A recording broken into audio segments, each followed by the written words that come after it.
Conventions. We're between games here at the game table. And before we get into the next one, it's discussion time. This is Table Topics, where we read stories from Reddit having to do with situations in the tabletop world. We will react, discuss, and give our opinions on the chosen topics for you to enjoy and possibly take back to your gaming table. I'm your host, Kalee, and my guests today are Scott and Jared. And today's topic is gaming conventions. So let's get into it.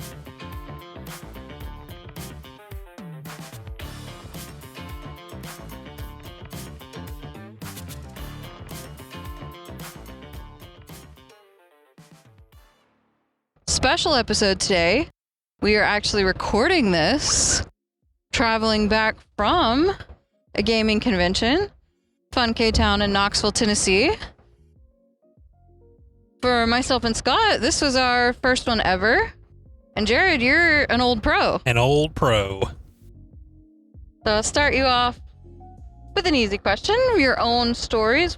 What's something that happened at the convention that you really enjoyed, you really liked? I'll go first as the old pro. And it's my answer every time we go to this convention now, since we've done this a couple times, but I just get a sincere and incredible joy out of getting to teach games to other people, especially when it's either newer gamers or gamers that are looking to take that next step in the hobby. It's just such a joy to be able to show them games that I've played and that I've learned, to be able to be like, oh, look at this, and be able to sit there and laugh with them and kind of go through the process of the game. That's just always been a joy for me, and it forever will be. We were even joking about, like, some of them were like, man, we need to bring you back to our house. You can just teach full time or whatever. And I was like, sign me up. I'll send you my rate. We can get that going. Scott? Well, this is my first time, and I'm pretty new to board games, but I really enjoyed learning all the new mechanics and seeing kind of what everybody liked and what was out there. My main goal was to expand my collection. Did it.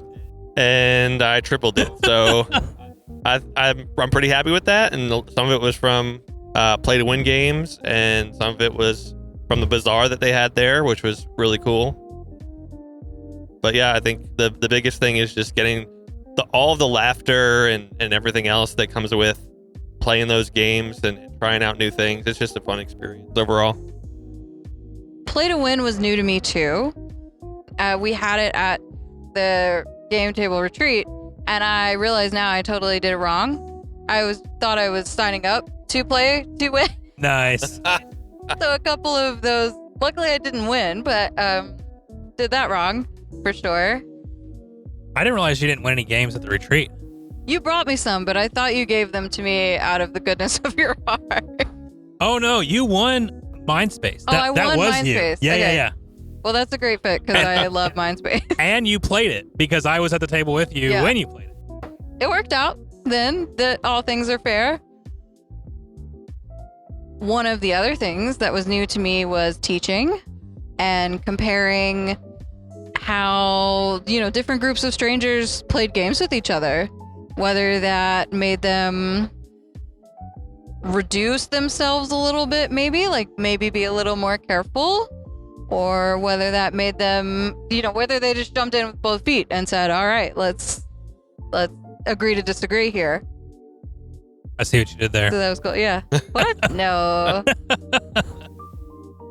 I'm curious, as the seasoned pro, did both of you have a time where you went and joined a game with other people other than us? I can't remember. I did do some of while you guys were teaching, I played some of the games that you were teaching. So you guys were still involved, but you weren't playing. I agree to disagree was one of them for me. And that was interesting. I think that game plays really well with people that you don't know, because it's a complete question mark on what their opinions are. Whereas if you're playing it with people you're familiar with, you tend to kind of know what their answer might be. So that was interesting. Yeah, I don't know if I played with a group of people that were new to me outside of teaching. Okay. But I definitely ended up playing Things and Rings at my table. And I ended up being the like phone a friend kind of person for the landmark director a couple times. So that was good. No, that's cool. I was curious just because it took me several conventions before one, we always had a group, so it was harder to branch off anyways. But with that, and then the combination of like, I don't want to embarrass myself or come across like an idiot. Like, so it took me a little while to get out of my shell on that. So I was curious. Yeah, I was really proud of people because some of the ones we taught, like Donut Shop's an easy pickup. Yeah. And easy just go with it. But some of the ones that are more word-based or choice-based, like Things and Rings, depending on your clues, that's hard. Sure. And so I was really admiring the groups I had that were just going for it, and they weren't, hemming and hawing and thinking about what they were trying to do. They're like, okay, well, if we don't have clues, we're just gonna throw it out there and see what sticks, and then if we do, we're gonna start to figure it out. Well, do you want to get into some stories? Let's do it. One of the other things about this particular convention, of course, Scott, is that it was your birthday, or at least part of your birthday celebration. The whole weekend was his The whole birthday. weekend. So this first That's right. story doesn't necessarily have to do with direct drama in games, but it's got convention. It's got birthdays. It's got a card game. Everything relevant here. So this first story comes from r/AITAH, and it says, "Am I the problem for not wanting to celebrate any of my friends' birthdays because they all skipped out on mine last year? I, 30 male, just had an argument with my two roommates, 28 male and 27 female, that I wasn't getting a mutual friend of ours a gift for his birthday. For context, my friend group 2 years ago, in 2023, had agreed we would hold some sort of event or outing for everyone's birthday that the rest of the group would have planned for them. Before this, I never enjoyed celebrating my birthday. It always used to make me feel like a burden my whole life, and on top of that, earlier that same year, my birthday surprise was my, at the time, girlfriend leaving me. A few months later was when the friend group had this idea for the birthday celebrations for the upcoming year, 2024, and needing a pick-me-up to try and move on from my breakup, I decided this would be a good idea. The following year, we celebrated my male roommate's birthday, organizing a trip to an anime convention for him. He's the biggest anime fan any of us know, followed by our mutual friend getting a several-day-long camping trip. And he's a big outdoors wilderness type and loved the trip. Then it was my turn.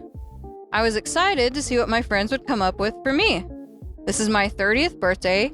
I wanted to finally have just one experience that wasn't negative. They unfortunately broke the news to me that money was a little tight and they couldn't really do any sort of event.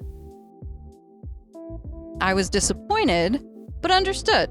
We have all been there. But I didn't want to just not do anything, so I started to plan my own birthday something we could do as a group that didn't involve any money. So my idea ended up replacing one of our weekly game nights with something I wanted to pick out to play, and they agreed. I'm a huge Magic the Gathering fan, a trading card game, and a new set was releasing just in time for my birthday. We all play Magic, and we all had a PC simulator to run virtual tabletop games. I spent hours uploading the new set of cards onto this game simulator so we could play this new set as my birthday event. Everyone at first said they would love to play, but every week's game night came up and no one was willing to play that week. It was postponed for 6 weeks before they finally agreed to play. The problem arose when someone I didn't know in our Discord happened to learn we were going to play and wanted to join. I didn't know who this person was at the time and was fine with it, but I didn't know this person had beef with my female roommate. She flipped out and decided to skip on game night. Her boyfriend decided to skip as well to be with her, and that I can just play with a mutual friend and the person who invited themselves. Again, everyone just dipped out on me, and I was pissed. So I deleted the files I created for the sim and made it clear to everyone that I'm not participating in anyone's birthdays anymore if this is how I'm going to be treated. The following week, the female roommate got her birthday, another camping trip, which she requested, so they still were fine celebrating everyone else's birthdays. Now it's 2025, and everyone's birthdays are coming around again, and apparently no one else remembers me being upset, and that game night that just happened to be skipped, that I'm being selfish and overdramatic. So am I the problem here for still not wanting to be part of the birthday crap anymore?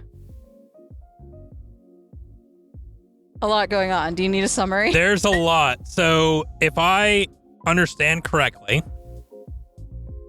friends get together to celebrate their birthdays, and what became the trend very quickly was to do some sort of event or go somewhere. Mm-hmm. OP gets around to their birthday. Mm-hmm. There's no money, so we have to postpone. Yep.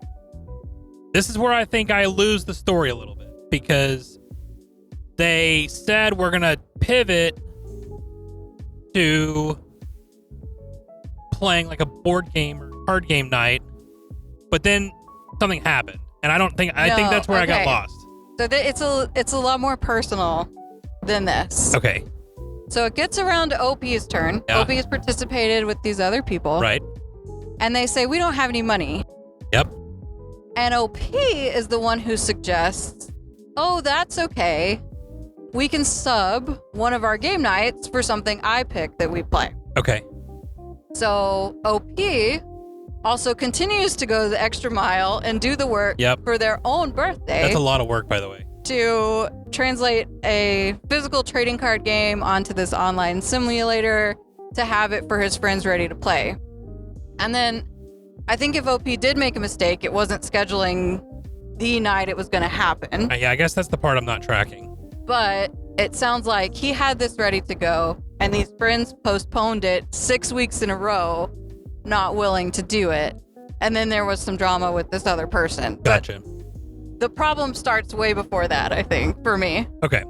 No, I agree. So, are you going to start, or do you want one of us to jump in? No, this is your turn. To me, it sounds like this is potentially a communication problem. The scheduling could have been an issue, the postponing, and it sort of just making sure everybody's on board and agrees with what's happening, as well as the whole situation with the roommate having beef. Like those things could have been discussed beforehand and handled differently. Mm-hmm. I feel. I think I would take it a step further. Like, I agree with you. There is obviously a communication issue. But if I knew that we had all done these trips and we had this agreed upon thing where we were all going to go do some special birthday celebration and then we couldn't afford to do it, I agree. Sometimes it comes up and there's no money and you just can't do the big thing. That's fine. But why are the friends not pivoting to doing, like, I don't know, a board game day on Saturday or a Magic the Gathering tournament on a Saturday? Yeah. Something where... So here's the two things that justify why OP is so mad about this for me. Is that he indicates they already have a standing game night. Right. Weekly game night. And they all already play Magic. So the excuse that Magic is too difficult or I don't play Magic, it doesn't exist here. So with that backup, proceed, because I think I know where you're going. Yeah, so why wouldn't you just schedule, like, it's free. You could just go set up somebody's house or apartment to be the location. Just get a little bit of food, have a day where you're playing Magic together, which you already do, and just make OP feel special. Yeah. I feel like if you did that, all this would be resolved. What was the reason for having to load it onto the computer rather than just playing the game? They already have the cards. I don't think that's what I understood. They didn't have the cards. Yeah, there was a new set that was released, and he wanted the new cards from the new set to be available on this virtual way that they play. So maybe not everybody has the physical cards. Money would have played into that as well. I wholly understand why OP is taking this very personally, because he specifies in the beginning that the plan for the birthday celebrations is that the friends plan it for you. Yeah. So he's not only been stuck with, there's no money for my trip, he's also been stuck with, I'm having to do the effort for my trip as well. And now you guys can't even be bothered to pretend to be excited. Yeah. Like, Yeah. not only to play it for me, but like, I can just imagine the conversation. Like, if you have a game night and you know somebody, like, let's say Ian has been really wanting to get a specific thing to the table. So Ian really wants to get Marvel Champions to the table. Right. While you guys are discussing what to play, if Ian says, let's play Marvel Champions, and you're like, I don't, and everybody hems and haws. That's a feelings situation. Can be. But if it's my birthday that we've talked about, that we have a plan, that I have done all this effort for, and I show up to our weekly game nights and say, hey, let's do the thing. I'm ready to go. And you say, well, I don't know. Like, that's a gut punch every time to me, I feel like. No, I completely agree. Ian and I actually did this recently for Anna. So her birthday was back in December, and Anna loves really heavy, takes several hours to play games. But because we have kids and, everybody's busy, it's really hard to do that. So Ian and I set up a night where we didn't record that week. We just chose to have it be a night where Ian came over and the three of us played Root. And it was a great experience. And that was the focus of the night. And I felt like it went really well. Anna really felt like, or she communicated at least, that she felt like, we really prioritized what she wanted and that she had a great time. It just wasn't that hard, and it didn't cost anything other than just a night of hanging out with, doing the thing I wanted to do anyways. Yeah. And that's one of the beauties of the board game hobby is once you have this in your possession, it's a substitute for a night out. It's a substitute for a movie. It's a substitute for all kinds of things. And you can make someone feel special just by doing something like that, letting them play their favorite game. So I think there are communication errors. Like I said earlier, I think not immediately scheduling a specific week. And then whatever this stranger on the Discord that hopped in that ultimately was the contributing factor to the plan falling apart is a communication error. But the hurt feelings can happen way before that. 100%. Sure. I completely sympathize with OP on this one, I think. I will add, because I don't think it's clear from the story, it sounds like OP did go above and beyond to try and do this proxy thing with the simulator. Sure. And I don't know that there was any communication on that from the sounds of it. And I just feel like, not that this it doesn't villainize the OP, but if you're going to put in all this work, and I know I've done proxies before, it is a ton of work, but I also get why you do it, because then you don't have to buy every card and you can kind of feel out what works for your deck. I just think you should communicate that with the people you're going to be playing with to make sure that's a value add for you and your group. In the same way that, I know Ian and I and some other people will text about games that we're thinking about getting to get a vibe if that would be a good fit for the table, or if we're just blowing money, or in this case, time, just for kicks. It feels to me like once there was this understanding that we were not spending money, we were going to do this Magic the Gathering thing instead.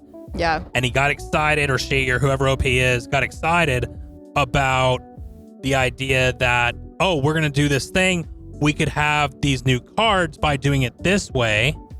I think I would just communicate with the group before I do it and say, hey, I know we're doing this thing soon because that's what we just talked about. Do you guys want me to add this? And I'm happy to do it. Or do you think the cards that we have are enough? Because I think there's this extra weight of nobody appreciated my work and then got frustrated and went and deleted all the work. So now we're out time and feelings. You're kind of unintentionally piling on yourself by not having that conversation up front. They're definitely doing that.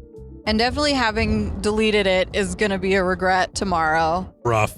But I get where they're coming from, because they've already taken the emotional burden of, okay, I have to make my own birthday. And now they've said, well, what will make it special for me is if we can incorporate this new set. And now they've done this work. So maybe they haven't communicated that to the team. Yeah. If I always do something for you, if you're always getting a Valentine's Day card for me, or you're always getting an Easter card, or whatever it is, and you forget, it's very painful for some people. If that's your love language and it's never returned back to you, it's a really hard time. So I can understand why he doesn't feel safe communicating that. Yeah. And now that it's sort of blown up, he's kind of just said, okay, I'm going to remove myself from this entire agreement because this agreement has failed me. And I think that's also why they took the time in the first couple paragraphs to say, birthdays have never been special for me. And I put so much weight into this birthday to be special. That definitely adds a whole other layer to it. For specifically my wife, she had a lot of problems with birthdays when she was growing up, and even today we make a big deal out of her birthday because of knowing that, and that's kind of a sore spot for her. So we try and make sure every birthday is a big deal, make sure she's happy. So yeah, I can definitely sympathize with that too. You had made a comment to me when your actual birthday took place back in the middle of April that something bad always happens on your birthday. Yeah, that's true. I'm curious how that affect, like, your thoughts on that with this in play as well. Yeah, so like I said, my wife puts so much value on her birthday, and I don't really care as much. I'm like, okay, it's just another day. You know, it's nice to go out to eat or do something with friends, but if I don't do anything, it doesn't hurt my feelings either. Whereas if that happens to her, she's very upset about it. But I think a lot of that is there's been some tragedies that have happened on my birthday in the past, and so not necessarily that's the only reason, but yeah, I mean, it definitely doesn't help. Yeah. I want to touch on this last part of the story, and I'm curious what you two think. So if I understood what I was hearing correctly, I feel like there was this piece of, at the end of the story, it was, I'm out on being a part of this, but I'm frustrated that they're not doing it. And so I think I see both sides of it a little bit, because on the one side I'm hearing, okay, he's communicated he doesn't want to do this anymore, so we're not going to include him. But on the other side, I can anticipate OP is wanting them to be like, no, we really want you to be included, and push a little harder. And I'm curious what y'all think about the end of that story. I get it. I think sensitive people, or people that have scars around certain days or certain topics, can destroy themselves in the process a little bit. Yep. I don't know that he fully communicated how hurt he was when it happened. So now, 4 months later, I can see these roommates, which were the two that sort of dropped out and like ended up being the result that canceled the whole thing, and said, well, you just play with this other person, you know, and didn't make it happen for him. I can sympathize with them to some degree that, oh, that was so long ago, or oh, whatever. But two people that you've hurt, that excuse doesn't fly. That excuse should be irrelevant. If you love this person, if this person is your friend, you make time for them and you apologize when you've hurt them, and you solve the hurt before you move on. Right. Well, top comment, short and sweet. Quote unquote, money is tight. No, not the problem. Responded to them is, yeah, money is going to be tight every time, over and over, if they don't want to do it. I would agree with that. This next comment's a little petty. Back to them. This is not the problem. Of course not. Just do the same thing to them they did to you. They made excuses, didn't they? Just repeat the same excuses back to them. Money is tight. I can't do it that day. Oops, I made other plans. My bad. I suggest you reclaim some semblance of happiness around your birthday, like the Magic game, where you could use your PC to upload a virtual tabletop game.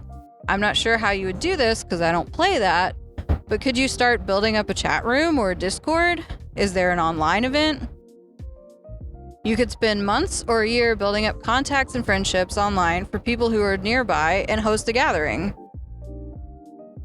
And then they just go on to list some more ideas for a way to spoil yourself. So I think there were a lot of good suggestions in there. I don't think being petty is one of them.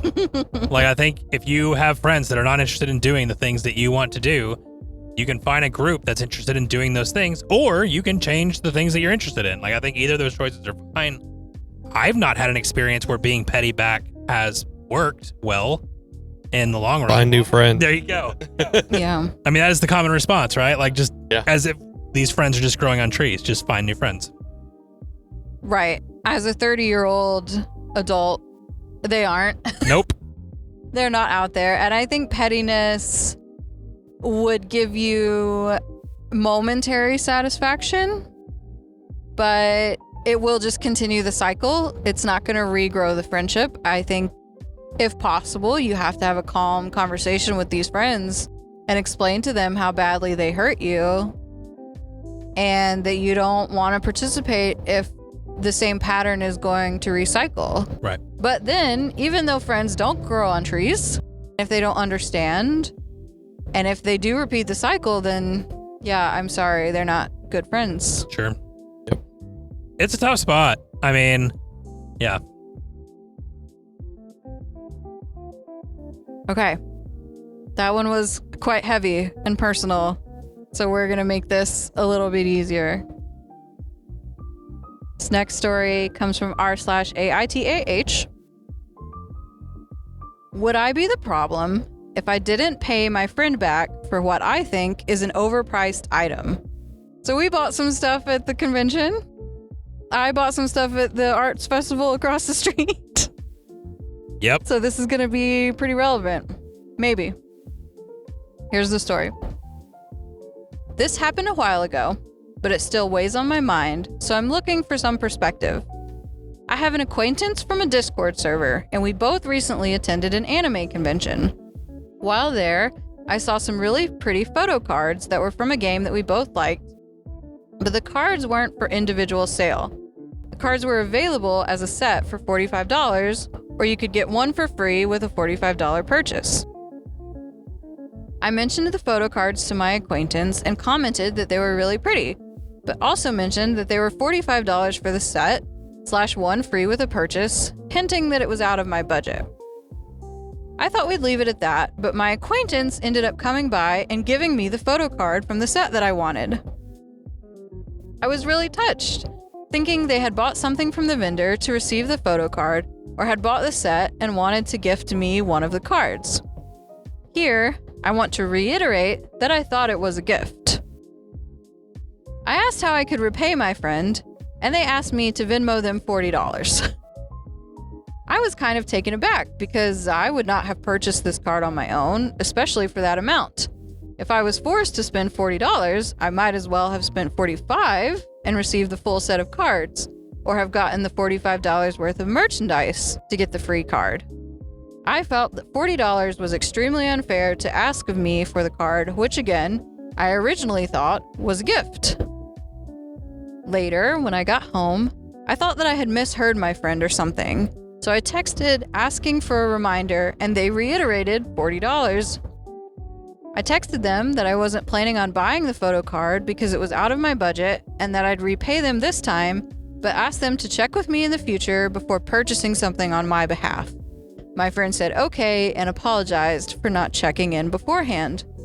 I was unemployed at the time, so money was tight, and it did have a significant impact on me stress-wise. Would I have been the problem if I didn't pay back my friend? What would have been a fair amount to pay back? How would you have handled the situation? Scott's just shaking his head. Scott, it's an audio medium. You have to use your words. I mean, since the friend was standing there when she asked the price, then it was $45. They know that it was already out of budget. So going ahead and buying it and then giving it to her, not as a gift, is bizarre to me. Because, I mean, they already know. Like, why would you do that? That kind of puts them in a tough situation. Sort of like earlier when I handed Jared a Coca-Cola with Anna's name on it. Yeah. He thought it, and he had to pay for it. Well, That was really fun. I honestly didn't care, but it was really funny that you handed me a Coke and you're like, hey, I got you this. And we hadn't gone through checkout yet. And I was like, okay, great, thanks. and then you checked out and then I checked out with it. I knew he was probably going to get a Coke, to be fair, but The communication was a little rough. It's like those pranks people do at grocery stores where they just drop random stuff in people's cards. That's right. So I know we're supposed to have hot takes on this. Hey, listen, you can have whatever take you want. All right, great. This story's bogus. I would never in my wildest dream do what OP's friend did. I would never buy something for somebody else and then expect them to pay 90+% of the cost of this overpriced thing. That's crazy. And then on top of that, OP is unemployed? Yeah. What? This rings scam bells for me so hard. Because OP specifies these were not for sale individually. Right. These are for sale in triplicate. Or you buy $45 worth of stuff and get one for free. So either way that this happened, this friend didn't put $45, let alone $40, down on this thing that she's given away. Or, well, now sold to OP here. it sounds like The to me, math is not mathing. right. It sounds like that the friend purchased $45 worth of things and then charged the OP $40, so they got everything that they bought for $5 instead. Yeah. Got But- $45 worth of merch, got the free card, scammed the friend out of $40, and therefore got all their merch for $5. Yep. That's bad friend math. This is terrible. Like, yeah. I'm speechless, and that's terrible on a podcast. I just don't understand. I mean, we talk about things that like we get really sensitive about and makes us nervous or whatever with various topics. Asking people to even just to repay me when it's fair. Like we're gonna go to Canada here in about a month, Yeah. and I'm the one who set up the Airbnb. That cost multiple thousands of dollars because there's over 10 of us. So I was fine to front the money and then everyone pay me back, and everyone agreed to pay me back. But I still felt weird about sending the text to be like, hey, I need your money. Yeah. So to then take it to an entirely different level to be like, oh, OP didn't want to spend the money on this, so we'll spend my money and then I'll charge this person. That's wild. Get out of here. Yeah, no, I think most people don't want to haggle others for money regardless. Right. Especially right now. Yeah. In this economy. In a certain age group, we do not, we don't like it. We don't like, splitting Venmo checks in the worries that someone will object to the amount. Like, that's such a sensitive thing. And I feel like, this friend is from a Discord server, and then OP sounds like, again, maybe a kind of sensitive person. So when they say, oh no, it's $40, like OP just took the hit, which they shouldn't have done. No, absolutely not. And paid him back. And it still bothers them however many years later this experience is. So wait, I think I missed this. So they're not even like in-person friends all the time. They're mostly Discord friends? I have an acquaintance Okay. from a Discord server, and we both recently attended an anime convention. Yeah, bump that. Not a chance. Yeah. That's okay. Wow. So I know I'm like gonna put my foot in my mouth for the thing I just said in the last segment. That is not a friend.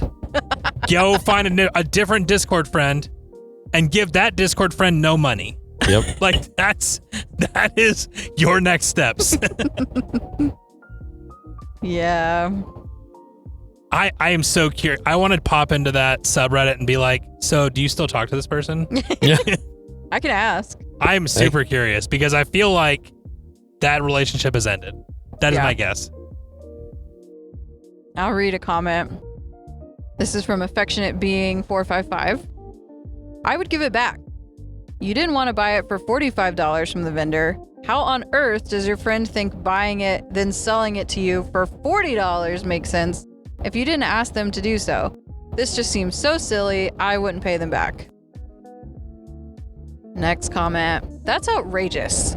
I think rather than silently pay the $40, I would have had some fair questions about the original purchase. What did the friend buy? If it was the entire set, I would have followed up with, oh, just so that we're clear here, I pay $40 for one card and you pay $5 for the other 3? Like, really putting it out there until the other person would have doubled down. Because let's face it, this friendship is over one way or another. I don't even think there's a follow-up for me. Like, I think it's very obvious. Yeah. You tried to scam me. We're done. There you go. Okay, we'll move away from friendships for a minute and go towards, I guess, business relationships to some extent. Especially for you, I have a story written by Sandy Peterson of Peterson Games. Very nice. Writer of Call of Cthulhu. And I will eat my hat if this isn't the real him. Because I took a deep dive onto the Reddit that this came from, and they constantly post about having written Call of Cthulhu. So it's got to be the guy. Or someone very committed to the bit. Or someone who's been committed to the bit since, I think, 2015. Nice. If that's how long, they've earned it. Yeah. Okay. So this one comes from r/Tales of the Convention from Sandy Peterson. It's titled, Duke Goes Down in Flames. This is many, many years ago when Gen Con was still being held in Lake Geneva. The company I worked for had just released a superhero game, which bombed completely. Before we realized what a dog we had, we'd commissioned a talented writer to do a scenario book for it. We'll call him Duke. But if I told you some of the things he'd done, you'd recognize them. In the early 2000s, he scripted one of the biggest digital RPG games of all time. Anyway, the scenario book was not up to Duke's usual level, and worse, it was about a bunch of teenagers battling a super cringy villain. So my boss had the bright idea of handing out free copies of Duke's booklet to anyone who bought something. Please note that we had plenty of high-selling items, just not the superhero game in question. I don't know how many people were talked into buying something else in order to get the freebie, but if it was even one, that's a win. Plus, we were getting rid of all of our copies of Duke's book, so we wouldn't have to ship them back to California. Anyway, Duke walks up to our booth on Saturday afternoon. Naturally, he asks, "How's my scenario book selling?" My boss says, "It's doing great." Then stands up on top of our product table and bellows across the convention hall, "Hey, everyone who's got a copy of Duke's book, hold it up." And hundreds of people hold up their free copies. Duke is amazed and all for it. "Wow, that's amazing! I didn't have such expectations." He was super happy all afternoon. Then, that evening at dinner, we told him the awful truth. To be fair, he laughed pretty long and loud. The end. Oh.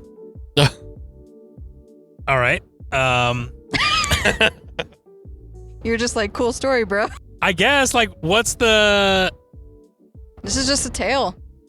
Just a story, no questions. Okay. I mean, are we talking about hurt feelings here? Because I would, if that was me and I was in his situation and thought that I was doing really well, my product was doing really well, and turns out they were having to give it away for free, that would be devastating. I feel like this person must be someone who is already pretty confident, or his employers would not have pulled this prank. True. Because if this was like a new person just trying to make it, that would be brutal. Beyond. And unheard of. Yeah. So, on the one hand, I'm with you. I'm jiving. But I'm thinking about this from a marketing perspective for him. if he has already had some success, his name's still being passed out to hundreds of people, even though it's not selling. But it's not his fault it's not selling. It's the game that sucks, not his module. True. So in some ways, it's like free advertising for him, even though, well, I guess he probably would have gotten a cut of the sales. I don't know. It depends on how they did the contract. Yeah. Yeah. Well, anyway, I thought that was funny. It is very interesting. I mean, I'm glad. I am glad they at least told him the truth. Like, holy smoke. Yeah. And they didn't let it go on for a long time. They cut it off at dinner. They were like, oh, by the way, we were giving those out for free because we didn't want to box them back up and take them home. Yeah. I mean, I've been to Gen Con several times now, but I don't know that I've seen something like that. But it is definitely a thing where you'll start seeing discounts on Sundays and things like that to move product, because getting it back home is a bear. So I actually kind of like the strategy as a business, but definitely an interesting way to go about it when you're breaking it to the writer. I have a interesting angle on that. We do a Comic-Con sometimes, and on the last day, especially near the ending hours, a lot of places will either do really deep discounts or just give things away because they would rather just have less of a load. And specifically, they give away like some of the VIP things for people that didn't show up and grab their VIP posters. Oh, okay. And I see it as an incentive for next year for the people that paid maybe regular price. They might be like, wow, this poster's pretty cool. Maybe I'll just go ahead and become a VIP next year. So there's definitely that marketing aspect. And that word gets around. Yes.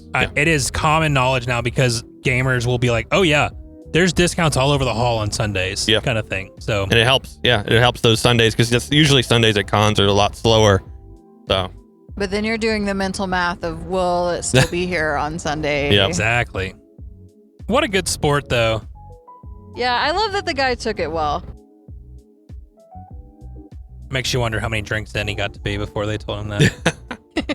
They plied him with a few, and then were like, "Oh, by the way, yeah, let's go celebrate with drinks." And then it would be like heartbreaking too if he's like walking out of the convention, and it's like the people that hand out pamphlets and they just get thrown in the trash. I'm just kind of blown away that he made it through the whole convention day and didn't realize they were handing them out. Yeah, he's like, "Man, I'm doing numbers, crushing it." If he was expecting a cut of it, he'd be even more upset. Yeah. That's why I think he probably just got like a contract or something. Yeah, I think he must have been prepaid. Yeah. So we're going to stick with Sandy Peterson for a bit. Okay. One more. Again, to do with merch. Somehow we've been stuck on the merch train. Another from r/Tales of the Convention. Title is Back. What back? My game company goes to the bigger conventions, and of course, for a half week, we sell board games to crazed gamers hopped up on Mountain Dew and flush with cash. Almost everyone has a great time. We are in a large booth, built out of tables and shelves, in a gigantic dealer's hall. It's a huge warren. Google Gen Con Dealer's Room or Eschenspiel to get an idea of what it's like. Anyway, often sometimes wants a game which either is no longer in print or which we'd sold out of at the convention. But twice, so far, they had the limited brain power to ask me, "Can you check in the back?" I mean, what back? Literally everything we brought is unboxed, sitting on these shelves in front of you. This is not a storefront. The first time I just stared, agog. The second time I giggled. Only twice, but still. Oh yeah, one of the people then asked, "Are you getting any more in?" "Ma'am, it's Sunday, the last day of the convention. How do you want me to get copies here? Rocket?" Nice. Yeah, so I am kind of baffled that people think that they get more stock in on Sunday. Like somehow there's just semi-trucks committed to getting this stock. One guy didn't start driving till Saturday noon. Yeah, he's just behind. Yeah. But it's tough, right? Because as gamers, you don't see the behind the scenes a lot. Mm-hmm. And you do hear about, oh, we're going to have more copies tomorrow. And we're going to have enough copies each day. And a lot of companies will do that to kind of spread out to keep the activity at their booth. And so you do kind of get trained to be like, well, do you have any more? Yeah. And I definitely have had publishers that I've gone up to the booth and I'm like, oh, dang, you're out of stock of this? And like, well, let me check. And then they have a little either under the table, like we had that at Comic-Con with your shirt booth where you had stuff and we just didn't get a chance to put it out yet. Yep. And so it's definitely one of those things where they might, and I agree, you're not a storefront, but I don't know that all your boxes are unboxed. It also depends on how they got there, what kind of trailer or setup, or where they are from. Like if they're local to the con, they can just stop by. Like for example, the con we just came from, they replenished their stock on the last day. And there's new games to purchase.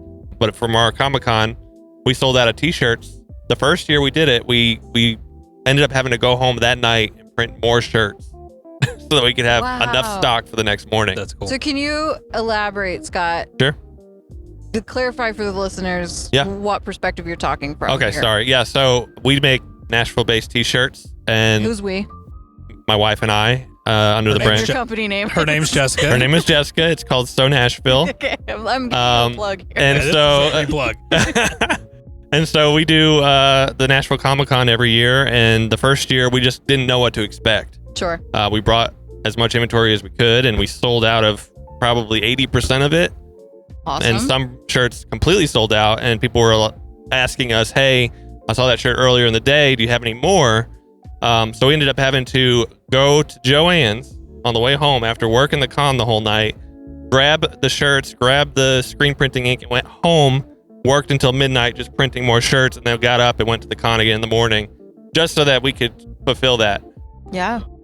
And make sure that people had the shirts that they wanted. So yeah, I could definitely see it's really dependent on a few factors, but not everybody's local. Not everybody has that ability to haul all those things and a backlog or pack stock. But something I have seen a few times too is if it's a company that has an online storefront, they'll say, oh, if we didn't have it today, here's a shipping code for free shipping and you can order it online and get it. Yep. Which is a good compromise. We did that as well last Comic-Con where we sold out especially on the last day, and we would say just here's code for free shipping, or you can order it now and we'll pay for the shipping. Yeah. Or pre-order it, whatever the situation might be. So yeah, that's probably a good way to go about it. Yeah, I think what makes it funny to Sandy is probably the phrasing check the back. Because, you're checking the boxes maybe under the table or some other stock that you might have. But not really a back. It is always interesting to see how people set up their booths at conventions, because I'm thinking like Asmodee is this massive, has multiple booth slots, and they do have like a quote unquote back where you're either keeping this extensive amount of boxes that you're going to have to repack things in at the end, or, stuff that you're giving away to people, or stuff for employees, or whatever it may be. So some booths have a back, but then yes, a lot of publishers, it's just like, this is what you got. That's it. Yeah. And we really would like you to buy what we got here, because then we have to take it home. Yeah. Another thing, I went to a horror convention here in Nashville, and these guys, they are unloading Cease Brothers' storage unit. He was a massive collector of everything horror. So he's got like all this vintage Halloween stuff, vintage action figures of like Frankenstein, but yeah, they would just constantly unload. They would take these big trailers to the convention, and every day there was new stuff. So it's really, you never know. They sold out of a blow mold owl, and they're like, oh, we got another one in the back. You just go out there and they grab it from the parking lot. So yeah. I think it doesn't hurt to ask. Sure. That's what it sounds like for sure. Yeah. Maybe not call it the back. That's right. We call it something else. That seems to be the real strife here. Can you confirm the madness of the Gen Con dealer's den, or what did he call it? It's insane. So you can actually look up online on YouTube and stuff, just day one Gen Con, and just watch sea of people just flooding through this very bottlenecked door as they're trying to get into the hall It's always interesting because different years you'll have different situations where sometimes there's just one really hot game that everybody wants, and so you're kind of climbing over each other trying to get to that spot. But then sometimes you've got to kind of pick and choose because there might be half a dozen really good titles, and so you're kind of like trying to weigh, all right, I think this one will be here. You're like doing all this research ahead of time. How many copies did they say they were going to bring, and things like that. So you kind of got to, weigh your options. And then of course, Gen Con's so massive that a lot of the people that you're worried about getting in line aren't even going to go to that booth because they're interested in something else completely different. So it's a very interesting conglomerate of nerddom at Gen Con. Lovely. We love a conglomerate of nerddom. We do. Well, since we've talked so much about merch, let's take a little second to go back to this particular weekend. And let's talk about play to win games. just for a minute. Just because I know everyone has very measured, calm takes. Ian, do you need to chime in on this? On the play to win table. For the listeners at home, he's just shaking his head in the front seat. Now he's face palming. We had some winners for the play to win this weekend. Heyo. You want to talk about the things you've gotten and how that experience was?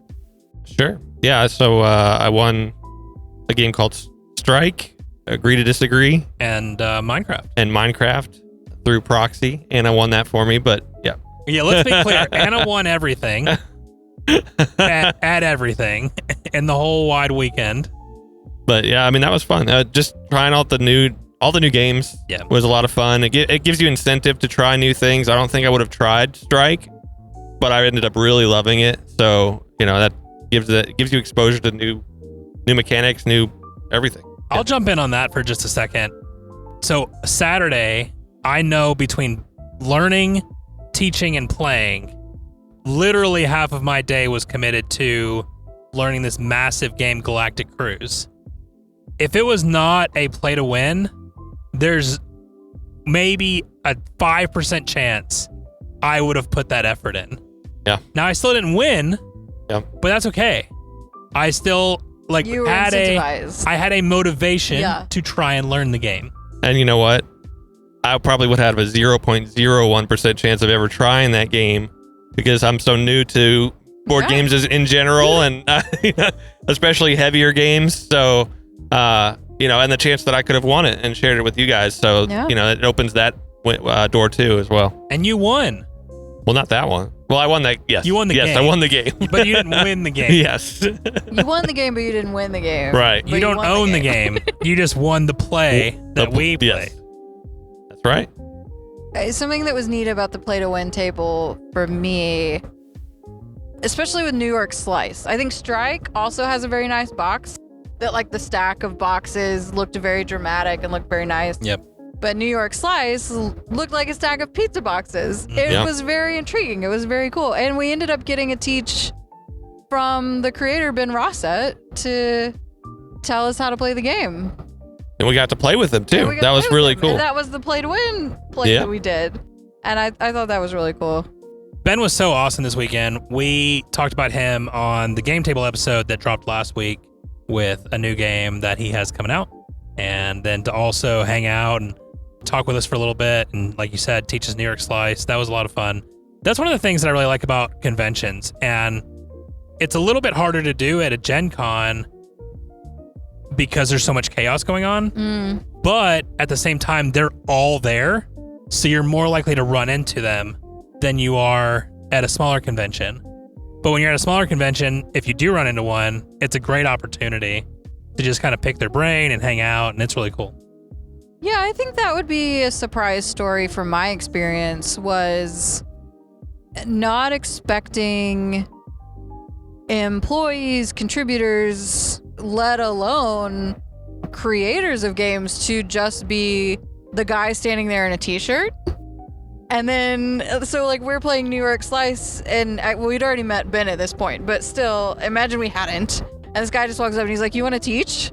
And we're like, oh, yeah, sure. And he's like, oh, yeah, I made this. Yeah. Yep. Like, it was that casual and that cool. And then I ended up, one of my games of the hour teaches ended up being with a different game collaborator from Lime Green Board Games.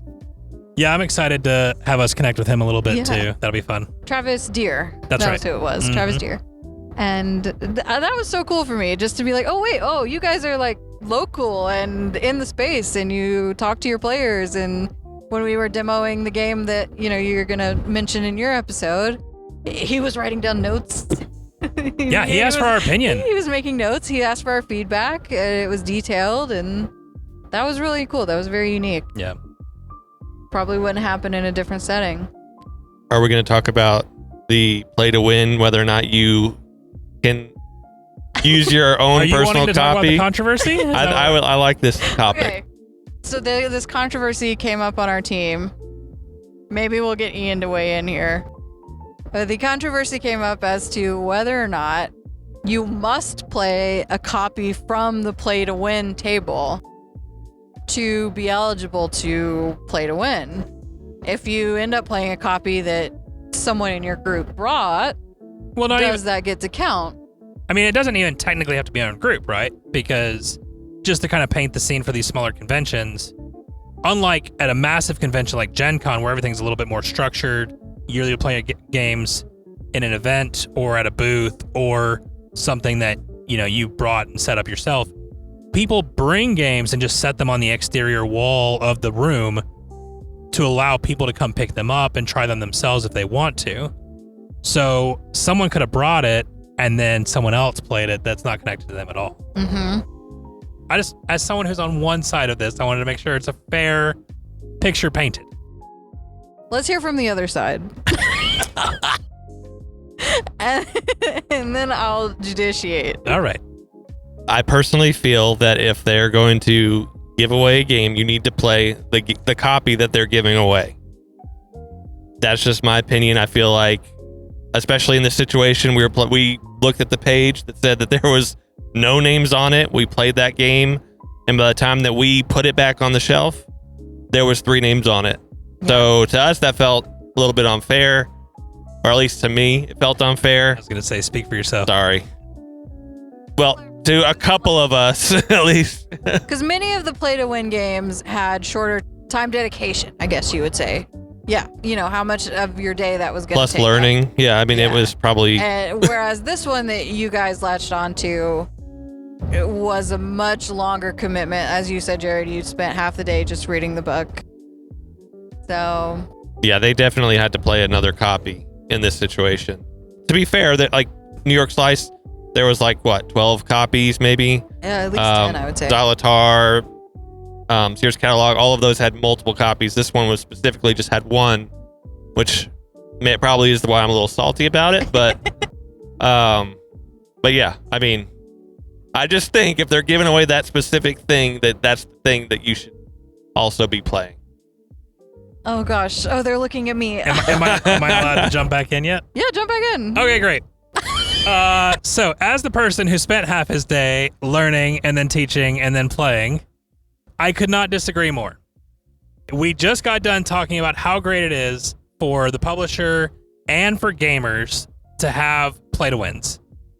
And that publisher has donated a $100 game to the table, and it should not be a penalty of theirs that other people have brought Galactic Cruise or whatever it may be. And now there's opportunity for more people to see the game. You've now got 3 times as much exposure as you would have had originally. And I'm not owed that game. You're not owed that game. It's just a prize. And I knew that there was a chance I wasn't going to win it. So what? I'm so happy for the guy who won it. And I have full faith that they played the game and did what they were supposed to do, despite some people and what they might have either truthfully or jokingly stated. I'm probably somewhere in the middle. Another thing that impressed me about going to this convention and getting ready for it was I'm a suspicious person, I guess. I don't know. I'm a little jaded. And I was like, Ian, Jared, how do you label your games so that no one takes them? And you guys were like, no one's going to take them. People are good. Board gaming people are good. And I found that to be very true. We talked in your episode about Kodama. Mm-hmm. And I really appreciated playing that. We were only able to do that because someone brought it and put it in a stack that was available. I had eyed this person's whole stack and gone, okay, we're going to be friends. And then it ended up while we were playing that game that person left. And took their stack of games. And took their whole stack of games. We were never able to be friends. So sad. Jenny, who went to Fun K-Town and had Flamecraft and other dragon games and cute games and Kodama, please find me. But when we were done and we realized the mistake that had happened, we immediately went to the organizer and said, this is what we remember of their name. And then it ended up that she'd had written her name in the box and they were able to get it back to her. But yeah, I think it proved true that board gamers are good people and honest people. And, so I appreciate that. On the one hand, saying you must play this copy, maybe that's just a statement you could say and it would prove to be true. But on the other hand, if I saw Flamecraft on a play-to-win table, as a huge fan of Flamecraft, I would be like, oh, who wants to play? And I would be happy to get out my copy and let people play it in hopes that they would win one of my favorite games. Sure. So I'm not going to make a call. I mean, talking about the labeling your games, things like that, I did the same thing. I asked, I only brought, I think, 3 total. And I kept 2 of them on the table. And I don't think anybody took those specifically, but some of the games that I won, I put also on the table. Mm-hmm. And I saw a father and a son pick up Minecraft, play it. Yeah. And I watched them laughing and enjoying it. So I mean, that was really cool. I know I saw Jared, some of his games get taken. It's a really cool experience just to see your copy get used and be shared. Makes you feel good. Somebody else. Yeah.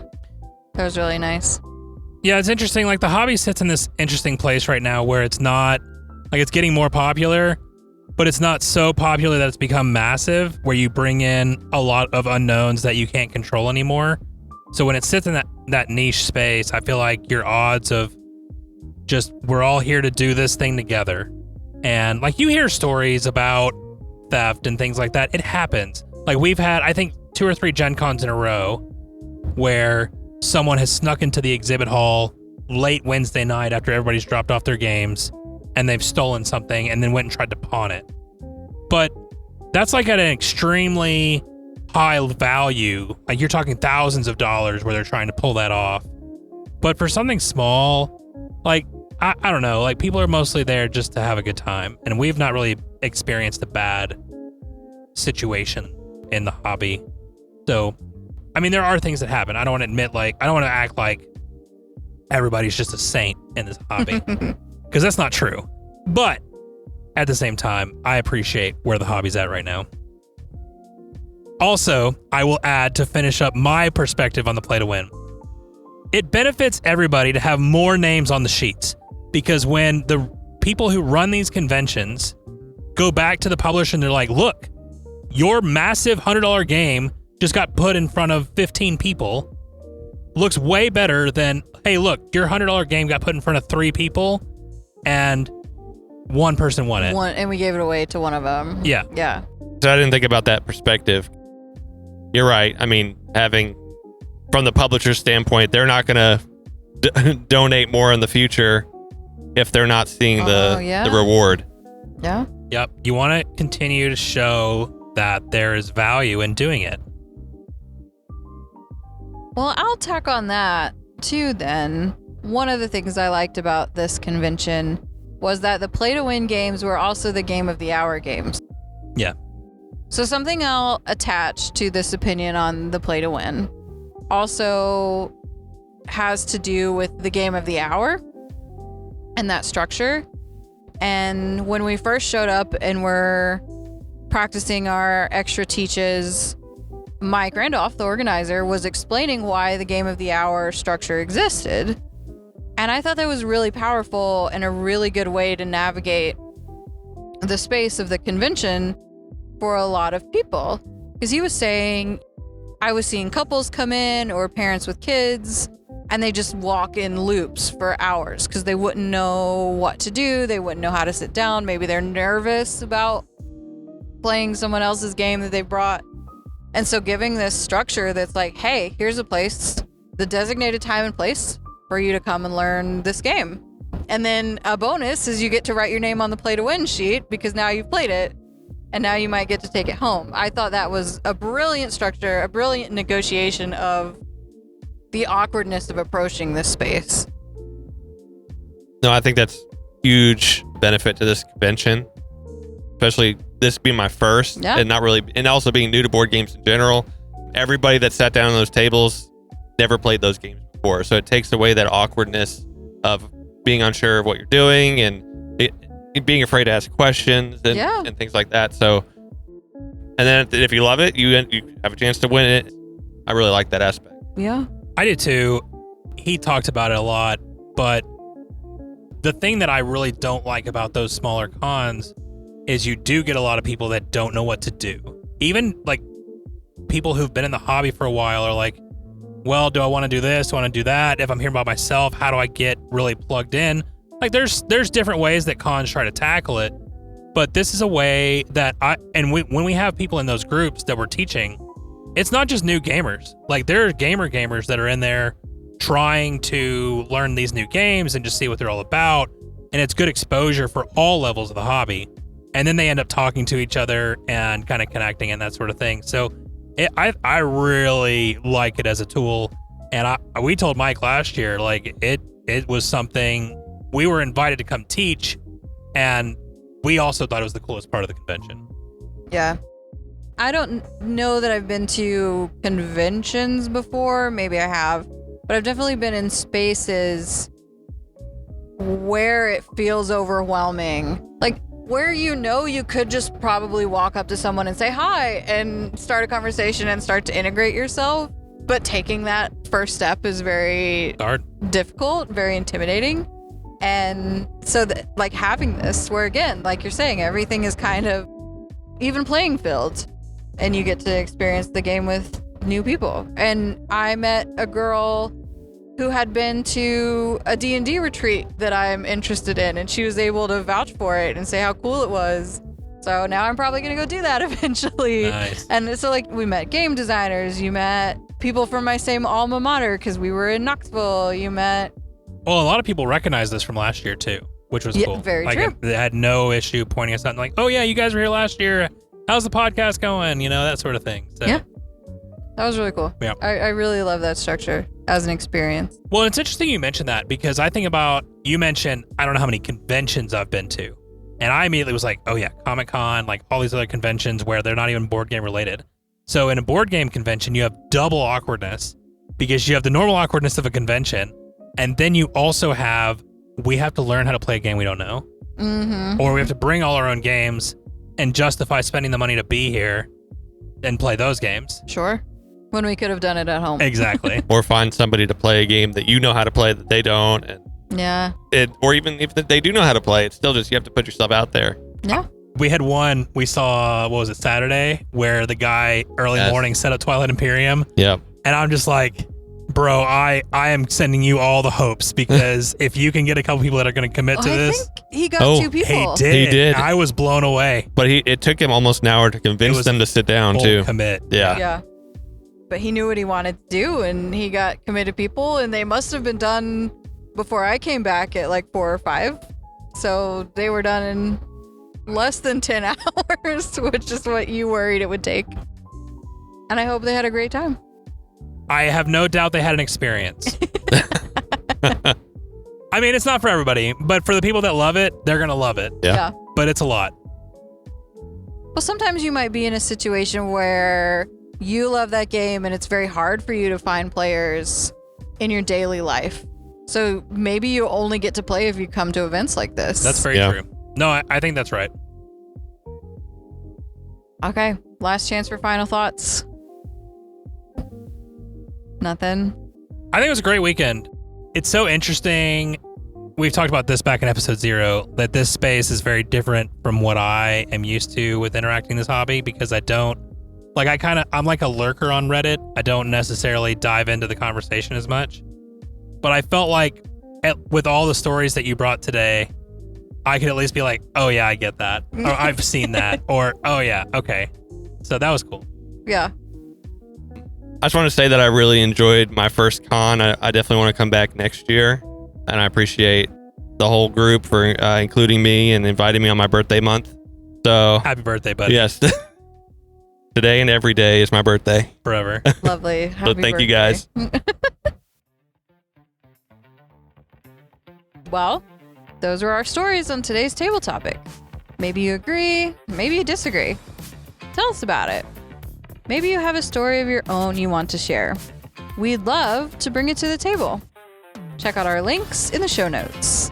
Good luck on your next game or your next convention, and we'll catch you again here on Table Topics.